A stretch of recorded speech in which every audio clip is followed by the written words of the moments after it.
क्या आप जानते हैं कि एक ऐसी मस्जिद जो भारत की एक प्रमुख मस्जिदों में जिसकी गणना की जाती है, उसको बचाने वाला एक हिंदू व्यापारी था। एक ऐसे हिंदू व्यापारी ने उस मस्जिद को बचाया ही नहीं बल्कि उसको मुसलमान भाइयों को सौंपा भी। और वो मस्जिद है दिल्ली की प्रसिद्ध मस्जिद फतेहपुरी मस्जिद, जिसको शाहजहां की बेगम फतेहपुरी ने बनवाया था और ये मस्जिद 1650 में बन करके तैयार हुई।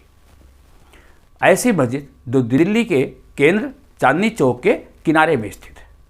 फतेहपुरी मस्जिद कभी शाही शहर शाहजहानाबाद का स्थान हुआ करती थी, लेकिन जब 1857 का विद्रोह हुआ तो इस पूरे इलाके पर अंग्रेज़ों का कब्जा हो गया।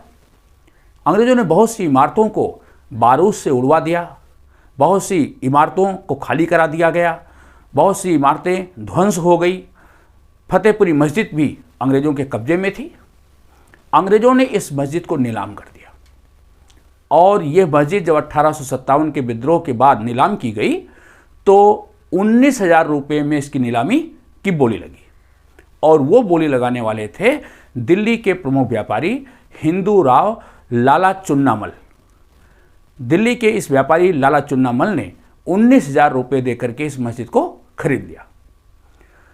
उन्होंने इस मस्जिद पर अधिकार पाने के बाद इस मस्जिद को जैसे का तैसा ही रखा।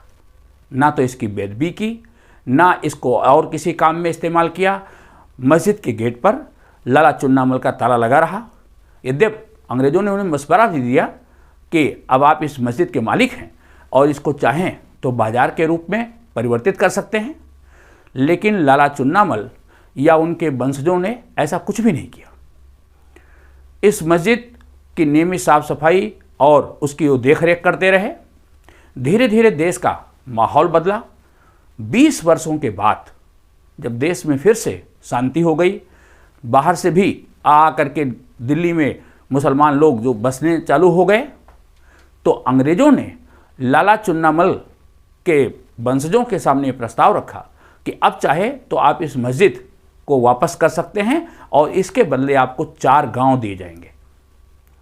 लाला चुन्नामल ने उस मस्जिद को जो बहुत ही अदब के साथ रखा था, उसे मुसलमान भाइयों को सौंप दिया। आज भी दिल्ली के चांदनी चौक में लाला चुन्नामल की हवेली है और जहां उनके वंशज भी रहते हैं। और इस तरह हिंदू राव लाला चुन्नामल ने फतेहपुरी मस्जिद को बचा करके जो एक नज़ीर पेश की, वो काबिल तारीफ़ थी। गंगा जमनी तहजीब जिसके लिए भारत जाना जाता है और हिंदू मुसलमान के बीच जो एकता का आदर्श उन्होंने उपस्थित किया, वो हमेशा के लिए एक मिसाल बन गई। आज भी उसी की आवश्यकता है। तो मित्रों, ऐसे बहुत से योगदान हैं जब हिंदू शासकों ने मुसलमान धर्म के ऐसे धार्मिक स्मारकों की रक्षा भी की, साथ साथ उनके परिवार के लोगों की भी रक्षा की। तो ये एक मिलीजुली साझी संस्कृति जो थी, ऐसी साझी संस्कृति की हमेशा आवश्यकता है। तो ये कहानी थी फतेहपुरी मस्जिद को बचाने की और एक हिंदू व्यापारी के योगदान की। मित्रों, आपको वीडियो कैसा लगा? आप अपनी प्रतिक्रिया भी देंगे, चैनल को लाइक तथा सब्सक्राइब भी करेंगे। धन्यवाद।